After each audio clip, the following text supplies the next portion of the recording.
दूसरों की बहन बेटियों के साथ इस तरह का सुलूक करना कहीं भी कभी भी पसंद नहीं किया गया।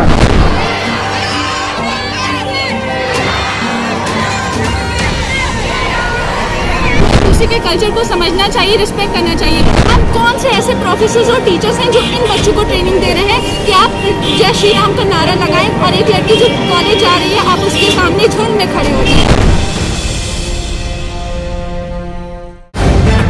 द लाइव टीवी, सच सबसे आगे। नमस्कार, मैं हर्षिता सिंह और आप देख रहे हैं द लाइव टीवी। कर्नाटक से उठा हिजाब विवाद अब प्रचंड रूप ले चुका है। स्कूल कॉलेजों में हिजाब पर बैन लगाने के विरोध में अब हजार महिलाएं, मुस्लिम महिलाएं सड़कों पर उतर चुकी हैं हिजाब पहन करके और बीजेपी सरकार के इस फैसले का पुरजोर तरीके से विरोध कर रही हैं। कर्नाटक के हिजाब विवाद की जो तपिश है वो अब प्रयागराज, दिल्ली के साथ साथ अलग अलग राज्यों में पहुंच चुकी है। प्रयागराज में हिजाब विवाद को लेकर के बड़ी संख्या में मुस्लिम महिलाएं सड़कों पर उतरी और अपना विरोध दर्ज कराया सरकार के इस फैसले के खिलाफ जहां पर हिजाब को बैन करने को कहा गया है। प्रदर्शनकारियों ने कहा है कि अपनी पहचान और आस्था पर किसी भी प्रकार का हमला बर्दाश्त नहीं करेंगे। इन महिलाओं ने सीधा सीधा आरोप लगाया है कि भाजपा ऐसा करके बांटने के लिए इस तरह के मुद्दे को हवा देती है।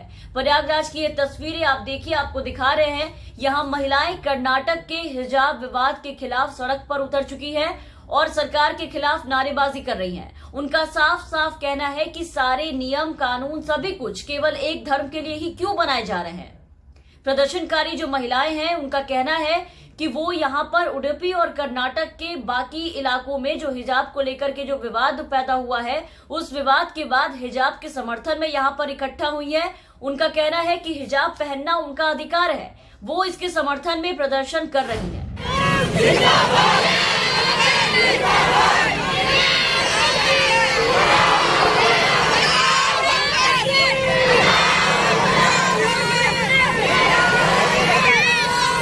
थोड़ा तेज बोलिए। हम लोगों का प्रोटेक्ट है हिजाब के लिए कि हम लोगों को अलाउ किया जाए कॉलेजेस में हिजाब पहनने को।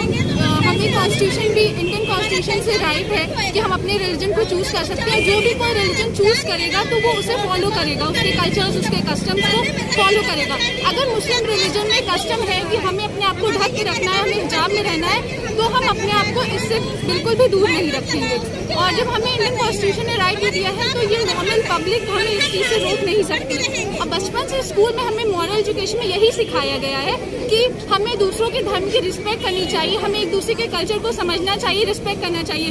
तो फिर कुछ लड़के जो कि कॉलेज में ही हैं, जो कि एजुकेशन अभी ले रहे हैं, तो उन्हें ये सारी बातें कौन सिखा रहा है? उन्हें ये सब डिवाइड एंड रूल पॉलिसी कौन सिखा रहा है? उन्हें ये सब करने को कौन कहता है कि तुम जा करके अपने ही कॉलेज, अपने ही फ्रेंड्स, अपने ही जो आपके साथियां हैं उनके खिलाफ ये सब जाकर करें? उन्हें कौन ट्रेन कर रहा है? टीचर्स, हमने जो मॉरल एजुकेशन में क्लास 1 से पढ़ा वो तो यही सिखाता है ना कि आप जो है दूसरों के रिलीजन की रिस्पेक्ट करें, उन्हें फॉलो करें, हमें एक दूसरे में बैलेंस बना कर रखना चाहिए, पीसफुल रहना चाहिए। तो अब कौन से ऐसे प्रोफेसर्स और टीचर्स हैं जो इन बच्चों को ट्रेनिंग दे रहे हैं कि आप जय श्री राम का नारा लगाएं और एक लड़की जो कॉलेज जा रही है आप उसके सामने झुंड में खड़े हो जाएं? ये कहाँ का रूल है और ये कौन से प्रोफेसर्स और टीचर्स गाइड कर रहे हैं? परिचय आपका? मेरा नाम रिश्ता माना है। इसके अलावा महाराष्ट्र के मालेगांव में हजारों की संख्या में मुस्लिम समुदाय से आने वाली जो महिलाएं हैं वो यहाँ पर इकट्ठा हुई हैं और आज के दिन को वो हिजाब डे के तौर पर मना रही हैं। ये गैर इंसानी हरकत है, ये गैर फितरी हरकत है। दूसरों की बहन बेटियों के साथ इस तरह का सुलूक करना कहीं भी कभी भी पसंद नहीं किया गया। कोई गैरतमंद शख्स और कोई ऐसा शख्स कर्नाटक, यूपी, एमपी, पुडुचेरी के कर्नाटक से हिजाब को लेकर के शुरू हुआ विवाद अब अदालतों के बाद आप देखिए कि दूसरे राज्यों तक पहुंचने लगा है, जहां अब महिलाएं जो हैं वो भाजपा सरकार के खिलाफ मोर्चा खोलती नजर आ रही हैं। भाजपा सरकार के स्कूल कॉलेजों में हिजाब बैन के जो आदेश दिए गए हैं उसके खिलाफ अब सड़कों पर उतर चुकी हैं और जमकर के प्रदर्शन कर रही हैं।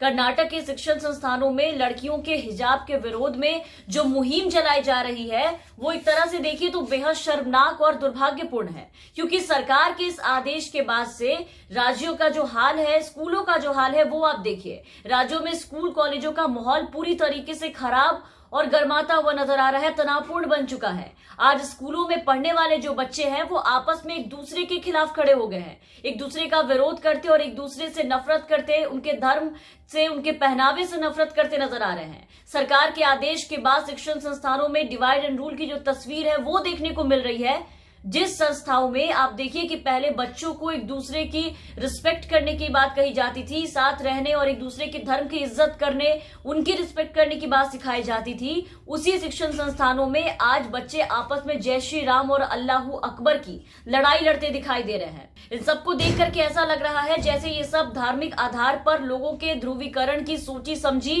राजनीति के तहत एक सुनियोजित रूप से इसके तहत किया जा रहा है। मैं यहाँ किसी का समर्थन या फिर विरोध नहीं कर रही, लेकिन अगर आप सोच के देखिए कि अगर कोई भी धर्म के नाम पर या फिर अपनी व्यक्तिगत इच्छा से पर्दे में रहना चाहता है तो उसकी ये आस्था है, ये उसकी इच्छा है और इसका सम्मान किया जाना चाहिए। हम सब अपने अपने धर्म के हिसाब से चीजों को फॉलो करते हैं, हमारी भी अपनी आस्था होती है। कुछ हिंदू बच्चे स्कूलों में टीका लगा कर आते हैं, सिख बच्चे हैं जो पगड़ी पहन करके आते हैं, ईसाई समुदाय के बच्चे का भी पहनावा कभी कभी अलग देखने को मिलता है। वैसे ही कुछ छात्राएं जो हिजाब में स्कूल आती हैं ये अपने धर्म का पालन कर रही हैं और हर मुस्लिम औरतें जरूरी नहीं है कि वो हिजाब पहन करके ही स्कूल में आती हैं और ज्यादातर हिजाब में ही जाती हैं कहीं, लेकिन जो पहनना चाहती हैं उन्हें इसे उतारने के लिए इस तरीके से जबरन मजबूर करना उनकी आस्था का अपमान भी है और उनके संवैधानिक अधिकारों का उल्लंघन भी है। जैसे कहीं कहीं तो औरतों के सामने आप देखते होंगे जो हिंदू महिलाएं हैं, कहीं कहीं पर उनके सामने गज भर के घूंघट में रहने की मजबूरी होती है कि वो इतने घूंघट में चलेंगी, तो उससे किसी को समस्या नहीं, तो फिर समस्या बस मुस्लिम औरतों के हिजाब से क्यों है? सत्ता के लिए ये सब करना कहीं से भी सही नहीं है। जिस तरह से एक लोकतांत्रिक देश में हिजाब को लेकर के कभी भगवा दिखा करके लड़कियों को परेशान किया जा रहा है, तो कभी कोई आदेश दिखा करके धमका कर उन्हें गेट पर रोका जा रहा है, पढ़ने से मना किया जा रहा है, स्कूलों में एंट्री नहीं दी जा रही है, उन्हें हिजाब उतारने का आदेश दिया जा रहा है।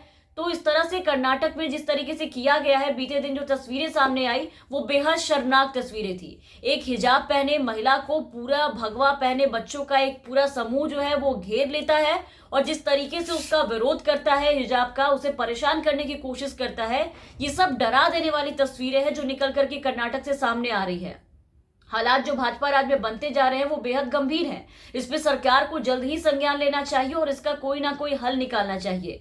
किसी के साथ धर्म को लेकर के जबरदस्ती करना ये कहीं से भी सही नहीं है। हर एक इंसान की अपनी आस्था होती है, अपनी इच्छा होती है। अगर ये महिलाएं हिजाब पहन करके स्कूल में आना चाहती हैं तो ये इनकी आस्था है, ये हिजाब पहन करके बाहर नहीं जा सकती, ये इनके धर्म के खिलाफ है, इनका ऐसा मानना है। तो फिर इस तरीके से किसी के धर्म के खिलाफ जाकर के उसका हिजाब उतरवाना या फिर उसे ये इस चीज के लिए फोर्स करना कि आप अपने धर्म के खिलाफ जाकर के किसी चीज को फॉलो करो, तो एक तरीके से उनका संवैधानिक अधिकारों का भी हनन है और जिस धर्म को वो पालन करती हैं उसका भी अपमान है। तो इन सबको देखते हुए कर्नाटक में जो हालात अभी उत्पन्न हो गए हैं, जिस तरीके का विवाद पैदा हो गया है, वो बेहद डरा देने वाली तस्वीरें हैं जो सामने आ रही है कर्नाटक से। उसके विरोध में आज ये सभी महिलाएं अलग अलग राज्यों में भी प्रदर्शन करने को उतर चुकी हैं। बीजेपी सरकार के जो आदेश सामने आए हैं उसके खिलाफ प्रदर्शन कर रही हैं और उनका साफ कहना है कि जब तक ये आदेश वापस नहीं लिए जाते हैं ये ऐसे ही उनका विरोध करती रहेंगी।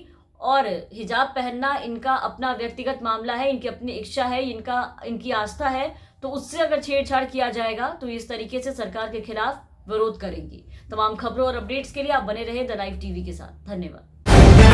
द लाइव टीवी, सच सबसे आगे।